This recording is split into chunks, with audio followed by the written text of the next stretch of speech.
Hola, buenos días, buenas tardes y buenas noches. Soy Neptalí y como el título dice, es Neptalí con P, aficionado a la tecnología y la cultura digital y general, amante de mi esposa, mis hijas y por supuesto mi familia. Soy venezolano y he tenido la oportunidad de vivir en varios países. Y gracias a esas experiencias de vida, soy un fiel creyente de que el mundo sería mucho mejor con más sentido común.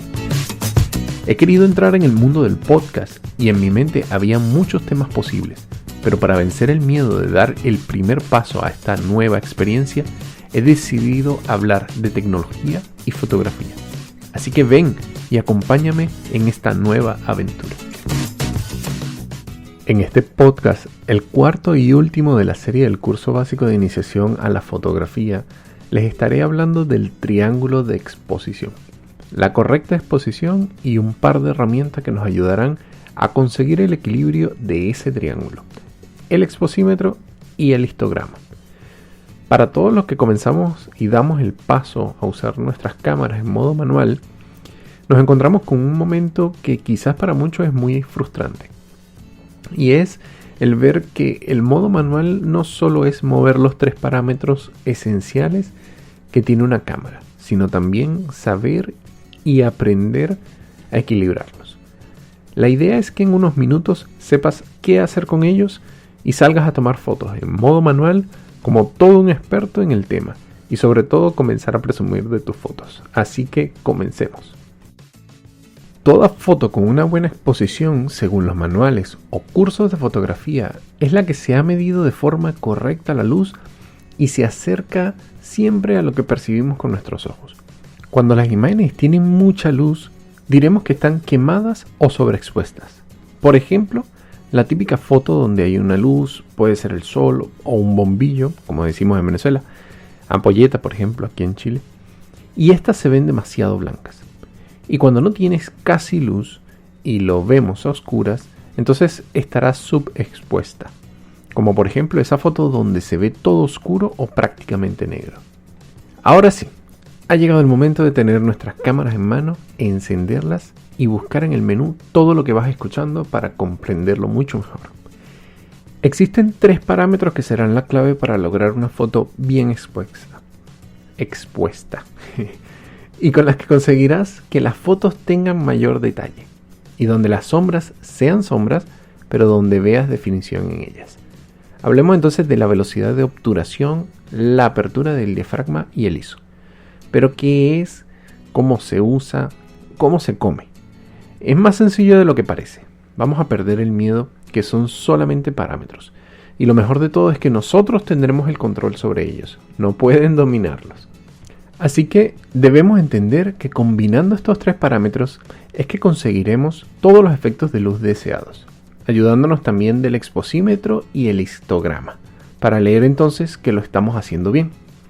No estaremos a ciegas cada vez que combinemos apertura, diafragma y la ISO. Veamos entonces primero qué es el exposímetro y el histograma y qué son antes de entrar en estos 3 parámetros que mencioné antes. Rápidamente. El exposímetro o fotómetro es un sensor que traen nuestras cámaras y que podemos ver como una barra en nuestras pantallas o visor. ¿Ya lo encontraron? La identificaremos como una barra que puede ir del -3 o -2 al +3, pasando por el centro o 0, y nos ayudará a medir la luz. En teoría, una foto bien expuesta es la que según el exposímetro se encuentra en 0. Eso según algo digital. Pero claro, esto también dependerá de lo que quieras conseguir en tus fotos, ¿ya? Debe existir un equilibrio como todo en esta vida, ¿no creen? Por otra parte, el histograma es otra de las herramientas que tiene la interfaz de nuestras cámaras. Y en la pantalla o el visor podemos ver como una gráfica. Vamos a buscarla y observemos cómo se comporta cada vez que apuntamos o enfocamos con nuestras cámaras a un objeto o por ejemplo a la pared, ¿no? ¿Lo tienes? Bien, podremos ver como ciertos pics o una montaña enmarcada en 2 barras a los extremos. Del lado izquierdo se entiende que están las sombras y del lado derecho las luces. En medio de ellas se distribuyen los colores. Más a la derecha los colores serán más vivos o tendrán más luz, o estarán, como digo, más iluminados, y más a la izquierda los colores estarán más oscuros o menos iluminados. Pero ¿para qué nos sirve esta herramienta si estamos hablando de la correcta exposición? Pues al momento de variar el diafragma, el ISO o la velocidad de obturación, toda esa montaña que ves en este momento se va a mover o cambiará de aspecto hacia un lado o hacia el otro. Entre más centrada esté esa montaña, nos dará una idea de que nuestra foto cuenta con una buena distribución de colores y que por ende, al momento de ver cómo quedó, observaremos una foto agradable y con claridad. Con estas dos herramientas sabremos que nuestras fotos tienen una correcta exposición. Y ahí es cuando nos toca ser un poco malabaristas, inconscientes de ese triángulo de exposición para que nuestro acto final quede de lujo. Ahora sí, vayamos a esos 3 parámetros que si los dominamos tendremos el éxito asegurado cuando salgamos a hacer nuestras fotos. Comencemos por la velocidad de obturación. Con este primer vértice de este triángulo, y no precisamente un triángulo amoroso, es más bien el triángulo perverso de todo novato en la fotografía, recuerda que esto nos va a permitir controlar la luz. Eso primero. Luego, la velocidad de obturación o el tiempo de exposición es el tiempo en segundos que el obturador estará abierto a la luz, ¿ya? Y por ende dejaremos que esa luz llegue al sensor. Tomemos en cuenta que este parámetro es del cuerpo de la cámara y es un componente físico de ellas, ¿ya? Acciona y toma una foto.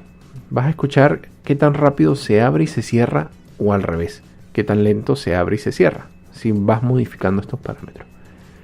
¿Y qué vamos a lograr con esto? Ya son demasiadas preguntas. Pero bueno, la idea es aclararlas todas para ti. Lograremos congelar movimientos de sujetos, o por el contrario, conseguir un efecto de barrido, o que nos queden borrosas, que eso ya no es ningún efecto. Mayor velocidad de disparo te dará un menor desenfoque de movimiento, ¿ya? Y a menor velocidad de disparo, mayor desenfoque de movimiento tendrás. Como ejemplo, tenemos esas fotos de deportes donde los fotógrafos o reporteros están al otro lado del campo de fútbol y los jugadores y el balón que están en pleno movimiento quedan pero completamente enfocados. Una buena foto de portada deportiva, ¿verdad? Pues eso lo hace la velocidad de obturación. Vayamos, por ejemplo, a un campo de fútbol cercano o voleibol, cualquier deporte, y practiquemos entonces fotos con altas velocidades. O algo más cercano, por ejemplo, en nuestras casas podemos ir a la llave del agua o en una ducha, donde nos permitirá practicar, y si cambiamos las velocidades de la cámara podrás ver las gotas cayendo completamente nítidas. Y por el contrario, si disminuyes la velocidad de obturación, quedarán completamente desenfocadas. Y como dicen, a gustos colores, lo que te guste más o lo que quieras transmitir en la foto. La nomenclatura de la velocidad de obturación es 1 partido en 100, por ejemplo. Y eso nos indica que ese obturador cierra a 0,01 segundo. Más abajo o más bajo el número, más lento será la apertura y cierre del obturador como tal.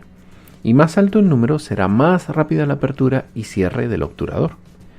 En las cámaras tendremos una ruedita dedicada solo para ello. Y al girarla, cambiaremos ese primer parámetro del triángulo del miedo.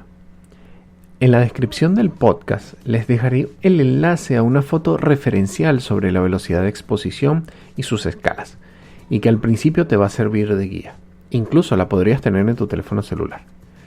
Ya son muchos tecnicismos y un poco latoso. Eso se piensa mucho al principio, pero de panas te digo, no te desanimes, que es como conducir. En este momento pensarás antes de tomar una foto, ¿pero qué quiero? ¿Enfoque total? Pues tu dedo va a mover la ruedita a la derecha de manera instintiva y automática. ¿Que la quiero con barrido? Pues a la izquierda. Así de fácil. Haz la prueba y déjame un comentario de cómo te fue y vas a ver que solamente es práctica y más práctica. Vamos con el segundo. Apertura de diafragma.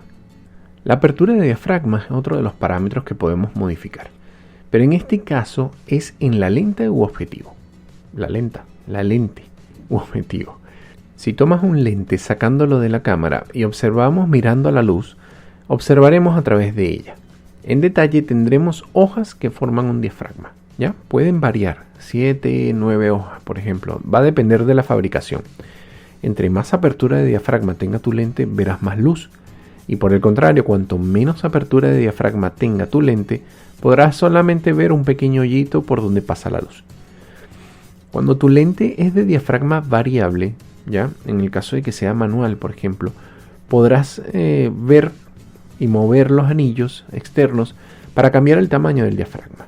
Por el contrario, si es una lente fija y de gran apertura, tendrás mucha luz al ver hacia la luz a través de tu lente, ¿ya? Bien, eso ha sido la parte física. Ahora vamos a hablar y veamos un poco de qué hacen la apertura de diafragma en nuestras fotos. Pongamos de nuevo el lente en nuestra cámara y vamos a encenderla. Por favor, no le prenda fuego, que salen caras. Así hablamos nosotros. Siempre he dicho que hablamos español en Latinoamérica y aún así no nos entendemos. Pero nos hacemos entender, eso sí. Bueno, busquemos el dial o la ruedita que cambia la apertura de diafragma. En la pantalla veremos cómo cambia una F o la letra F. ¿La conseguiste? Bien. Cuando modifiquemos la apertura de diafragma, controlamos nuevamente la luz. Pero en este caso no será cuánto tiempo llegará la luz al sensor, sino cuánta luz llega durante ese tiempo que tardó el obturador en abrir y cerrar. Entonces, ya sabemos controlar la velocidad de obturación y que dependiendo de ella afectará el movimiento que verás en una foto. En el caso de la apertura de diafragma, no solo vas a controlar cuánta luz, sino que también afectará a cuánta zona de nuestra imagen estará enfocada. A eso se le llama profundidad de campo. Y la profundidad de campo será la parte de la foto que va a estar enfocada. Un ejemplo fácil. Esas fotos que vemos en los perfiles donde está una persona y todo lo que está detrás de él está totalmente desenfocado. O por ejemplo en la noche y detrás del sujeto hay unas luces, pues la persona la vas a ver nítida y las luces desenfocadas, como una especie de aros de luz alrededor. Incluso podemos tener una foto completamente enfocada y en ella también existe una profundidad de campo. Si queremos fotografiar a alguien, lo más común es que su rostro sea la parte enfocada. Siendo por supuesto más preciso, su ojo debe estar muy bien enfocado. Eso va a captar más la atención al ver la imagen. Bien, el punto donde está el ojo hacia atrás y del punto central del ojo hacia adelante, hay un espacio que va a estar enfocado. Si el diafragma lo dejas muy abierto, ese espacio será muy reducido. Haz la prueba. Por ejemplo, con aperturas 1.4 o 1.8 podrás ver un ojo enfocado y al hacer zoom y desplazarte a la nariz del sujeto, por ejemplo, ya comenzarás a perder enfoque. Lo mismo sucede si haces zoom hacia su oreja, por ejemplo, hacia la parte de atrás. Ahí vas a comenzar a perder el enfoque. Ahora reduce el diafragma. Vamos, yo te guío. Recuerda que en este caso ampliar la apertura de diafragma implica un número bajo y reducir la apertura de diafragma implica un número más alto, ¿ya? Si la reduces a f5.6 en la misma escena de antes, por ejemplo, y tomas nuevamente la foto, verás que su rostro por completo está enfocado. Pero más adelante y más atrás del rostro estará desenfocado, ¿ya? Sigue practicando hasta llegar a la mínima apertura que te da tu lente. Puede ser un f22, por ejemplo. Y verás que el resultado es una foto muy distinta. Por ejemplo, para un paisaje tendrás todo enfocado y nítido, usando una pequeña apertura, y una gran velocidad de obturación, ¿ya? De igual forma, en la descripción te dejaré un enlace con una foto referencial del efecto que da una mayor o una menor apertura de diafragma, ¿vale? Bueno, ya tenemos el conocimiento de dos de esos parámetros. Incluso con una pequeña práctica ya comenzamos a dominarlos. Recuerda siempre, la fotografía no es fácil de aprender, pero como llena el alma. Y dominar la técnica no va a ser suficiente. Te aseguro que la práctica lo será todo. Vayamos por último a la sensibilidad ISO. Este es el último de los parámetros para medir la luz de este triángulo de exposición. y que va directamente relacionado a nuestro sensor. Según cada cámara, esta sensibilidad será mayor y por supuesto mejor o menor. Aquí es un poco más fácil todo. Si quieres más luz, subimos el ISO. Y si quieres menos luz, usaremos menos ISO. Pero siempre hay un pero, ¿verdad? A mayor uso del ISO, menor calidad de foto vas a tener. Esa mala calidad de la foto, cuando usemos un ISO muy alto, lo llamaremos ruido. El ruido son esos pequeños granitos que aparecen en la foto y que hace que pierda nitidez en la imagen que has captado. Por ejemplo, le haces zoom y empieza a ver como granos en todos los tonos y en todos los colores. También les dejaré un enlace con una foto referencial de la escala del ISO, ¿ya? Muchos nos hacemos esta pregunta: si voy a tener ruido en la foto, entonces ¿para qué subir el ISO? Mejor disparo el ISO en 100 o en lo mínimo que me dé la cámara. Hay cámaras que dan ISO 50, por ejemplo. Entonces, siempre que puedas y tengas suficiente luz, usa tu ISO en 100. Pero cuando hagas en falta la luz, aumenta un poco para conseguir exponer correctamente de acuerdo con cuánto hayas balanceado los otros dos parámetros. Hay 3 factores que influyen en el uso del ISO y son el equipo y la calidad que tiene el sensor, el uso que le vas a dar a la foto. Por ejemplo, si lo vas a usar comercialmente, puedes elevar el ISO. Y por último, la iluminación que tengas disponible. Bien. Ya conociendo estas tres vértices del triángulo macabro, tendrás más del 80% del conocimiento necesario para sacar una buena foto.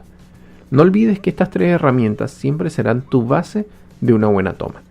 Equilíbralas en cada ocasión y guíate por el exposímetro y tu histograma y practica nuevamente. Coméntame cómo te fue y sigamos aclarando dudas. Y nada más de momento. De verdad que espero que este curso básico de iniciación a la fotografía haya sido de tu ayuda, para que le pierdas el miedo totalmente a tus cámaras. Agarra la cámara, enciéndela y comienza a mover estos 3 parámetros y vas a ver que vas a conseguir excelentes resultados. ¿Ya? Recuerda que lo más importante es la foto que tú quieras sacar, pero más allá de eso es lo que tú quieras transmitir. ¿Ya? Y nada más de momento. Te espero en el siguiente podcast de Nectalí con P para seguir hablando de fotografía o el mundo digital. Muchísimas gracias y hasta luego.